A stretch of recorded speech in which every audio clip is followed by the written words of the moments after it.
Hello, welcome to the first track guide video. Potentially a new series I might do where I kind of go in depth about different tracks. I want to do like a series where you learn really kind of everything about racing a track. Brake points, turning, balance of the car, overtaking, defending.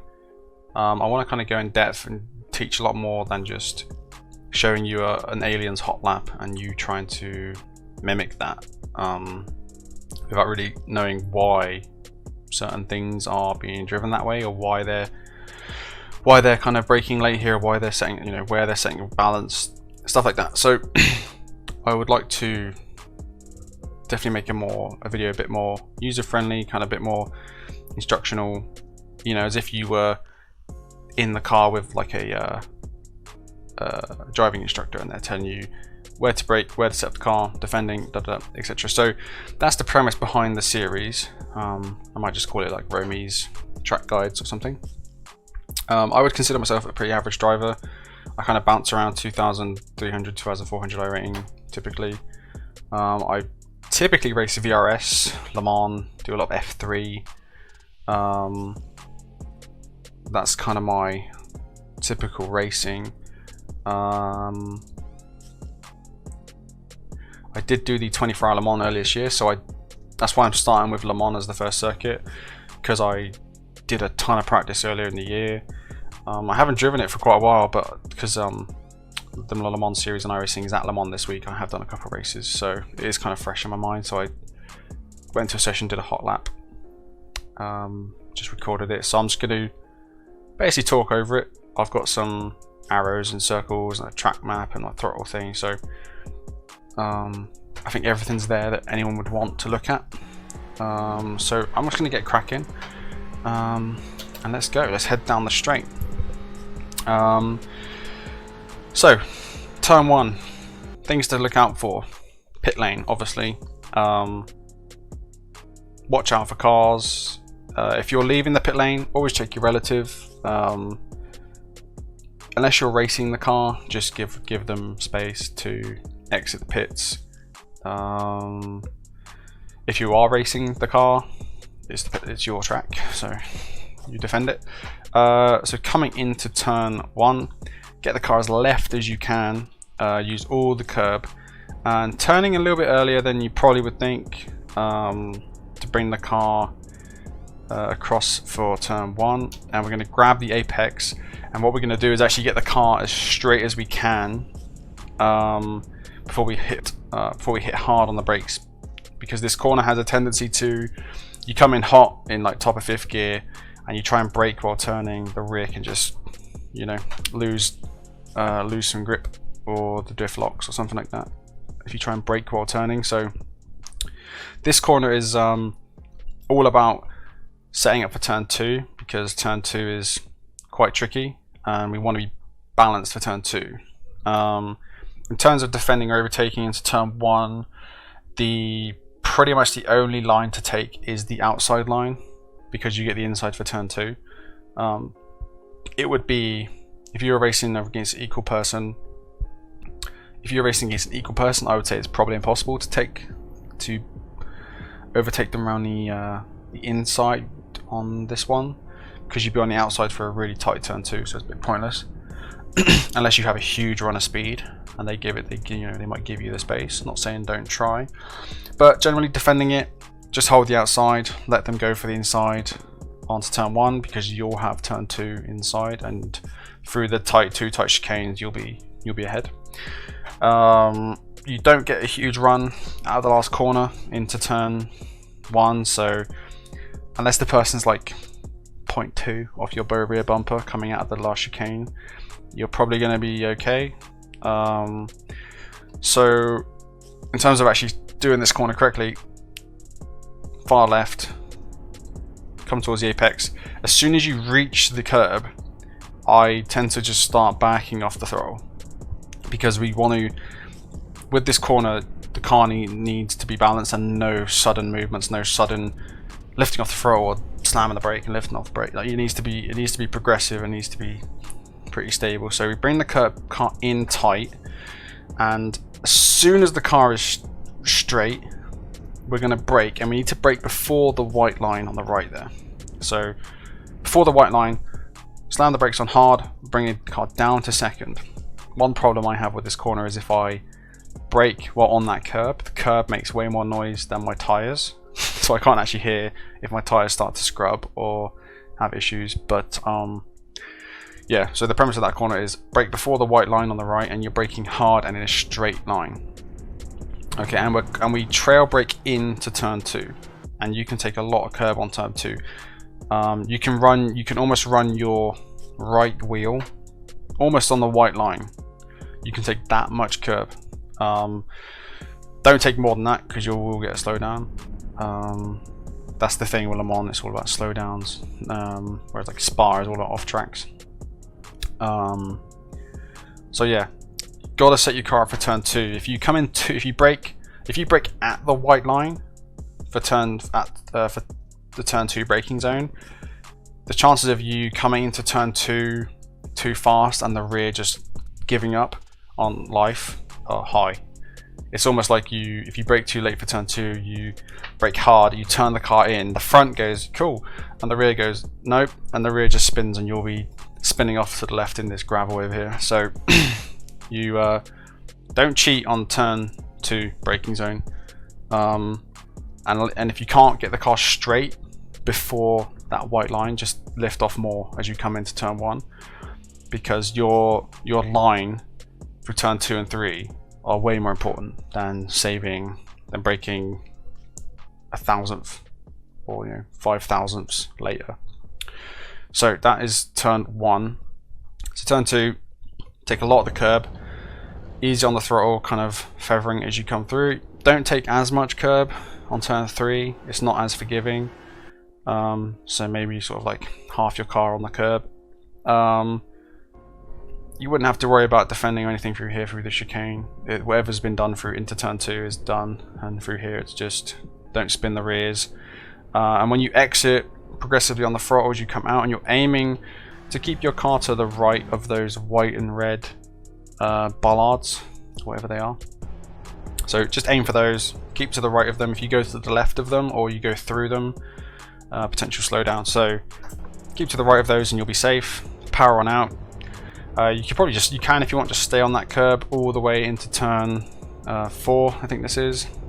So just take the curb, turn 4, turn 5 as we take the right hander.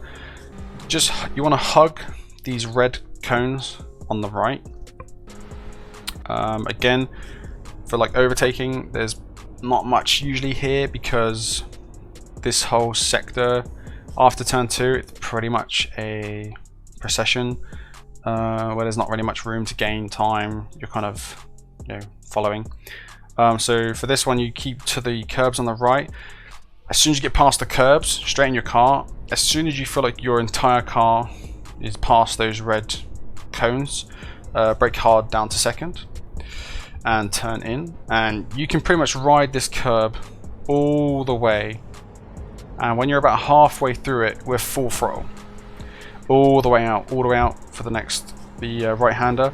For the right hander, don't touch the green bollards, but you can take the entire curb, and in fact you can almost get your wheel to the right of that curb, and the curb has a slight lip, and I feel like it almost pulls the car to the right a little bit. It almost turns it like Initial D when he's riding the gutters. It has that kind of effect where if you get the right wheel to roll over that curb on the exit, you're going to get a bit more. I feel you get a bit more turning. Not necessary, because the car can make it through here quite easily, as we're flat all the way through out of here. So under the pink sign, this is a pretty hot place for getting slowdowns. If you don't know, actually at Le Mans, in fact on most Le Mans specifically, because it's famous for slowdowns, is whatever you do not get a slowdown on like your first lap or two, because the way slowdowns work, it gets the delta time from your best time in the session. If you have no time set, you'll almost have to stop the car.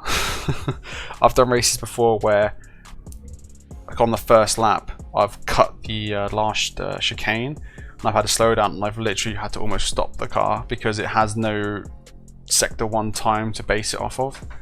And obviously if you have slowdowns and stuff, it doesn't even count your off tracks or whatever.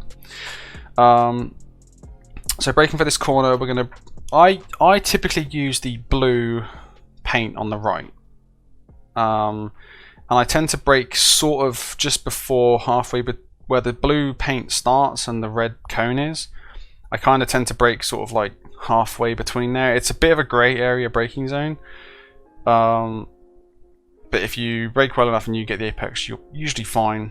So we're going to brake halfway down the blue to the red, roughly, maybe a bit before. We're going to brake hard, bring the car down to third, probably like, I don't know, like half braking. I like to roll the car in and not just go crazy on the brake because it's such a fast corner. You could take about half of that curb on the apex. If you try and take more, you'll get a slowdown. Another place for slowdown is more common is the exit. People who miss the apex run out wide. You generally don't get more than half your car over that curb on the exit onto the first Mulsanne. If you do get your car over to the right really far, you have to make sure you get your car back on the track as soon as possible, even if you have to lift or something, because you will get a slowdown and you'll lose more time. It's really important. Like, you need to be back on the circuit typically before the curb ends, but if you run out really wide, you'll get your slowdown no matter what. So it's really important that you brake early enough that you can full throttle out onto the first Mulsanne straight. So it's all about brake on time, apex, throttle as we head down the first Mulsanne straight past the weird trees. Not much to do defensively wise here. If someone's got to run on you, they've got to run on you.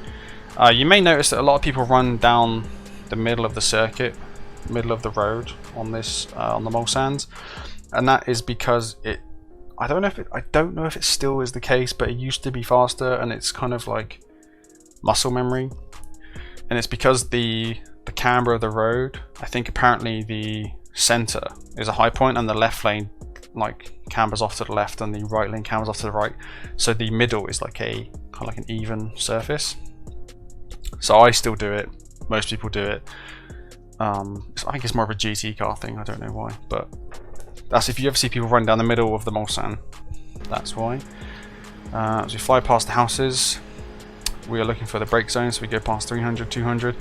Right, and you see this yellow, this is the next brake marker for the first chicane. You see the yellow guardrail, and you see the 100 meter board. If you're on a full tank of fuel and you're in a race, you're probably going to brake at that yellow marker or just after it. If you're doing quali or you're racing hard, you're going to brake halfway between the yellow marker and the 100 meter board. So we're going to brake down to fourth hard, halfway between yellow and the 100 meter, and we're going to slowly bring the car into the apex. Little lockup from me.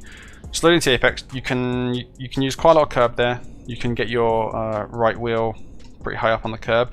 Now, I tend to trail brake usually quite far in to the chicane, like almost right up to the second apex of the left-hander. One thing to note is you can easily get a slowdown on this left-hander, or actually on both chicanes on the middle. So don't ever let your inner wheel go over the inside curb. You can use the curb, but don't let it go over. So if you need to unwind the steering a bit, it's worth it because you'll get a slowdown. But as you can see from here, we nail it. And you can use loads of runoff here on the outside, which you wouldn't really suspect, but you can. You can go right over to the right, but you have to make sure that when you start turning right, that your car is back on the curb and not got a wheel over that right side again to risk a slowdown. So you can get on the power really early through the middle of the chicane, use that whole curb on the right, and then make sure your car is back on the curb before you come out onto the exit, otherwise you get a slowdown. use all the runoff on the left. For both of these chicanes, if you're defending them, inside is the best. If you have a big enough run, then you can go either way. I've overtaken and defended inside and outside. It's all pretty doable. Just depends on how much speed you're carrying and who you're racing. As we come into the second Mulsanne chicane, we're braking in between the 100 and 200. So there's a thing. At night time, there is a little light on the right, which is a pretty solid brake marker. I think you can brake at it or a little bit after it. But we're kind of doing similar to the previous corner where we're braking just after halfway between 100 and 200. Similar to the previous chicane. We're braking pretty hard down to third, and just as you kind of get, just as you're coming down into third, you kind of just gently roll it in. You can use a fair bit of curb on the left. Again, don't run too far over it. I tend to make two brake points out of this corner where I brake down to third for the first left-hander, and then I kind of do a little bit of brake down second into second for the right-hander.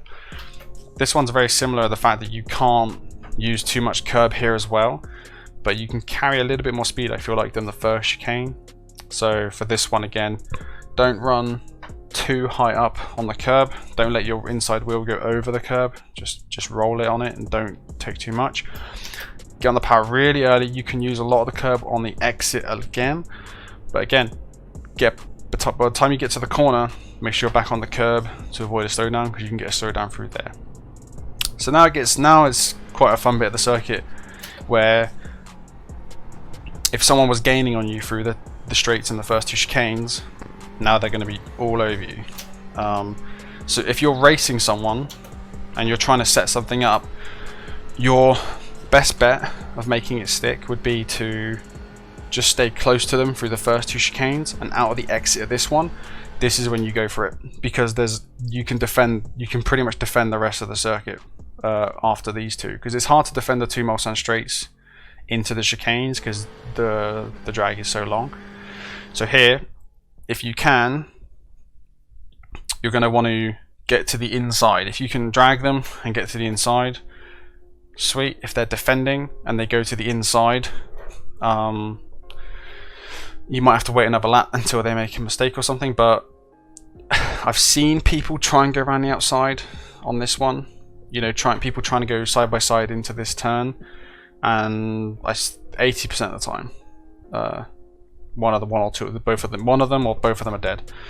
So it generally isn't worth it. It's too tight, and it's pretty unforgiving with the weight transfer, because to make this corner work, you've got to straighten out the car. So let's see how this corner goes. So you aim towards the cone on the left, and it's quite funny actually, like when we did the 24-hour Le Mans, the cone was only there about half the time, because you always clip it. Even me, I probably clip it with the front left. So at night time, when you're racing at night, it's always quite tricky because the cone is your reference. Half the time the cone's gone because someone's hit it, and it just reappears every now and then. But so the line through this corner is cone, apex, then we aim for the second cone, and what we do is we hit the first cone. When we get to the first cone, we've started turning in, and we're aiming to hit the apex here, curb, and before you're going to hit that curb, you're braking. And you're braking quite hard, but you can easily lock up the car here, so it's not a full brake like it was into the chicane, but you're braking quite hard. And bring the car down to second, aim right for that cone. Just before we get to the cone, we start to bring the steering wheel in to the corner, and we're aiming for these green bollards, but don't touch them. Get your car close to these green bollards, but don't touch them. If you touch them or go too far, you get slowed down. So again, this corner is all about exit, as is a lot of these corners at Le Mans. It's all about exit, because this again has a very long straight at the end of it. If you couldn't make it work on the overtake into the previous corner where I said you should go for it, because you can defend this one, you can also overtake here. So if you manage to not overtake and you're right behind them, you need to get a good exit out of here to make this work, because this is probably your last chance to get an overtake. I mean a cleaner overtake. There is one other place after this. So yeah, as soon as you've turned in and you know you've got near that inner bollard, the green bollard, you're straight back on the power and use all the runoff. You can even get on a dirt a little bit, it won't do you any time damage. Straight on the power all the way out and flat. I like to get to the right and cut across these middle curbs. Some people avoid them and I don't know why, because they literally don't cost you anything. I'm shortening my track. Yeah, so coming into, this is Indianapolis. We're going to be braking at the 100 board, or if you're feeling brave, a little bit after. Little brake down to 5th, and we're going to roll the car in to the corner. Then we're going to straighten the car up and brake hard down to 3rd or 2nd, depending on how much you've overcooked it. You can, now this is a pretty cool corner, because you can go around the outside of this corner and win this corner. I've done it. So if you've got a good run out of that previous hairpin, and they've defended the inside, but you've got a good run. If you can get a more than a long side, I would say you can make the outside work. If you're behind them still, it ain't gonna work. But if you can get, if you're half a car length ahead, you can make the outside work. So you have to trust the person you're racing with. Usually after a lap or two, you'll figure out if they're trustworthy, if you can race them hard and pinch them a little bit. But so yeah, we're braking at the 100, brake down to 5th, half brake, roll the car in.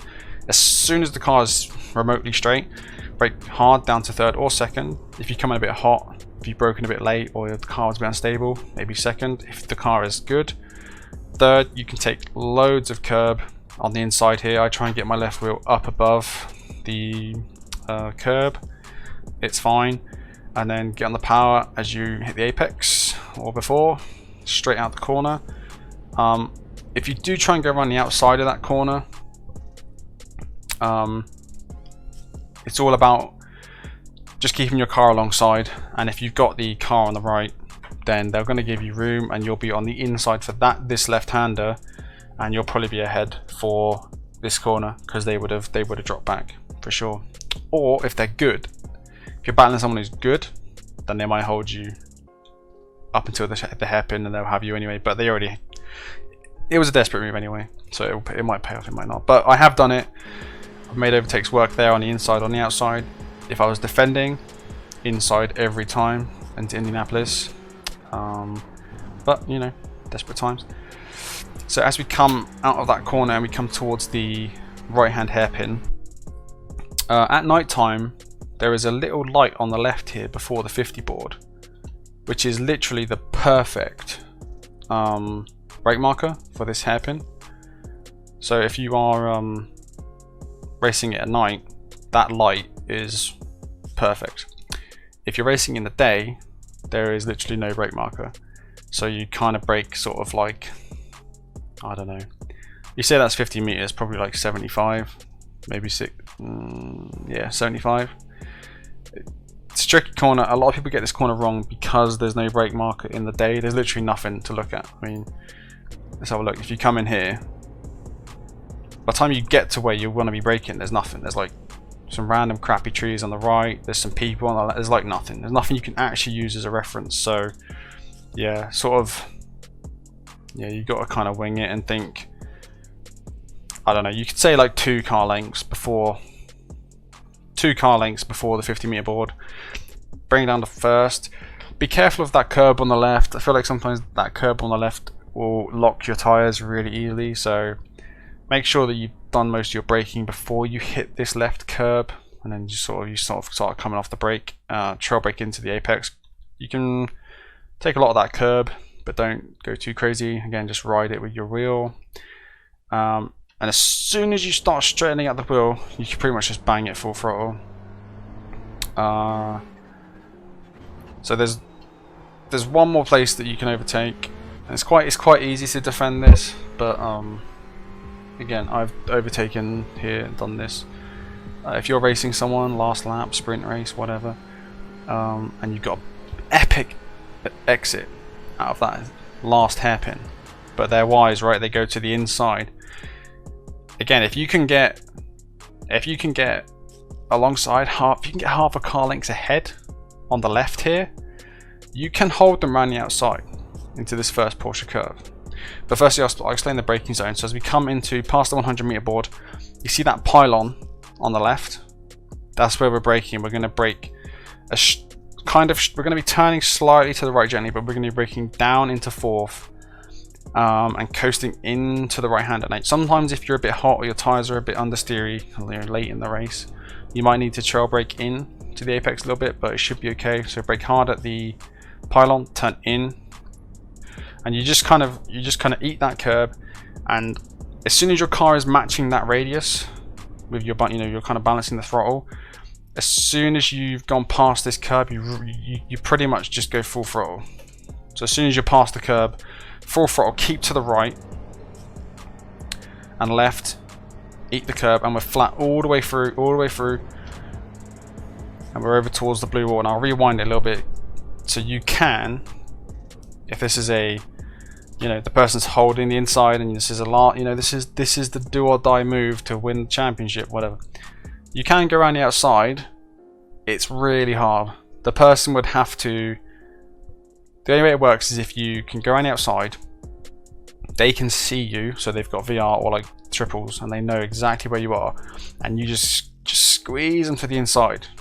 I'm not saying crash them, just give them a car and a half, but the idea here would be that your car has more speed than theirs does because they're already inside with a tighter line, and then you're on the inside for turn the left-hander.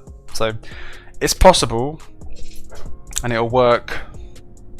It might work 10% of the time. It's, if the person didn't expect it, something like that. I've done it. It's hard. It won't work on most people, but there's no other place to overtake in the lap now. So if you need to go for something, that's where you go for something, and you hope it works. So as we come through that left-hander, we're full throttle over to the wall on the right, the famous wall. It's probably got a name, don't know it. So what you're going to want to do is not hit it. It's very easy. It's very easy to hit this wall, and if you just clip this wall and say you get a little crumple on your front right wheel or arch or bonnet, you'll be losing a second, 2 seconds a lap easily. So it's very tempting to push this out right onto the curb and get really tight, but it's honestly not worth it. So if anything, just aim for the white line on the road, not the wall. And as soon as you get over to the wall, we lift off, not fully, but just kind of lower the throttle. You might need to lift off. I went a tiny bit wide. Now you could, if you've gone a bit wide, you could dab the brake, but I'm talking you need to dab, you feather like 2% brake input, because if the car will really, if you're right to that wall and you turn left and you've got a bit of oversteer, you just tap the brake, the car will just do a 180 if you're not careful. So it has to be a feather touch on the brake if you're going to use the brake, but I prefer to just come off to like half throttle and back off the throttle. If you lift off early enough through the left-hander near the wall, it's no problem.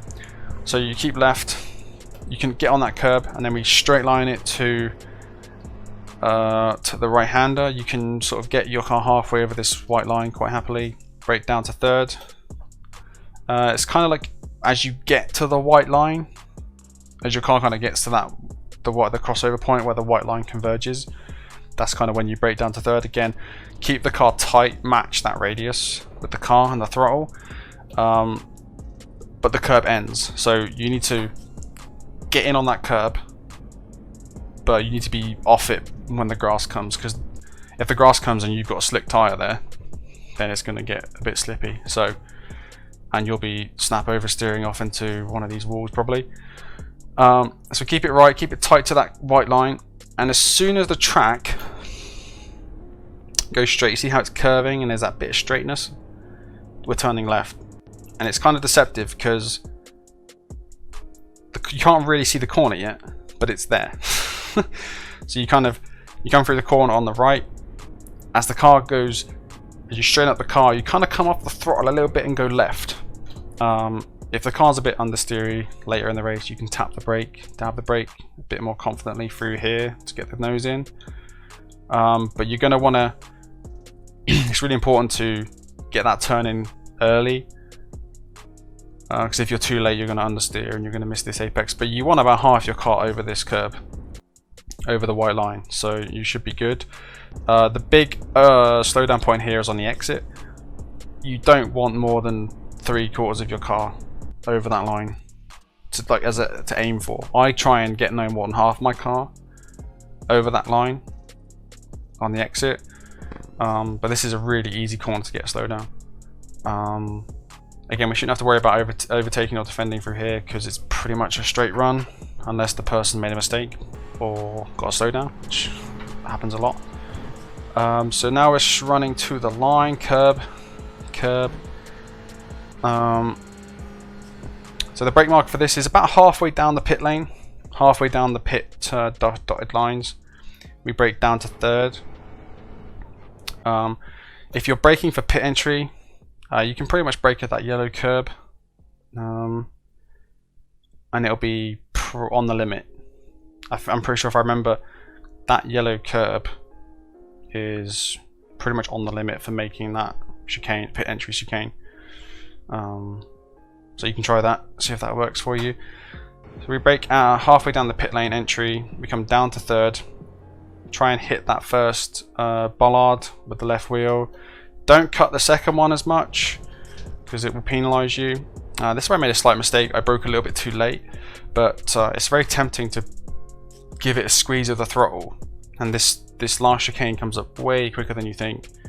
So there's no real brake marker here, but try and get the car to the right, but don't be turning too much to the right because we've got a super sharp left, and you know, then you're kind of making the corner tighter than it is if you're turning right and then while going left. So try and straighten out the car, brake well before that you get to that curb, down to second. You can ride your left wheel high up on this left curb, you can ride your right wheel right up on the red curb.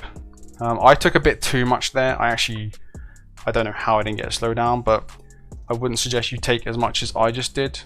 I would get my right wheel on the that red sausage curb thing, but no more. I would just, yeah, so just be careful of that. As soon as you're done with that, you kind of progressively on the throttle. You can use all the runoff here on the left, and we're heading to the line. And that is a really, really long way of showing you a lap of Le Mans. But hopefully, if you learn those brake markers, and if you're in a race, if you learn the brake markers and you never cheat on them, you know, once you've learned your brake markers at a racetrack, that's where you brake. You shouldn't need to brake earlier or later unless it's fuel or you're overtaking, really. But if you nail those brake markers, you'll be consistent. You won't brake too late. You won't run wide. You know, your lap times will be consistent. You'll be fast. So I'll play the full lap to wrap up the video. But yeah. So thank you for watching. This is the first video like this where I kind of talk about racing the circuit and trying to explain what I've learned from doing the 24-hour and other things at Le Mans, things to look out for. So if you like the video, please hit the like button, subscribe, and please give feedback, because this is the first one and I might do some more, potentially like Spa, maybe like Nürburgring or the Nordschleife, which will be a long one, but that's a good one because there's some corners in there that are quite tricky. So yeah, so thank you for watching, and hopefully I'll see you in the next one.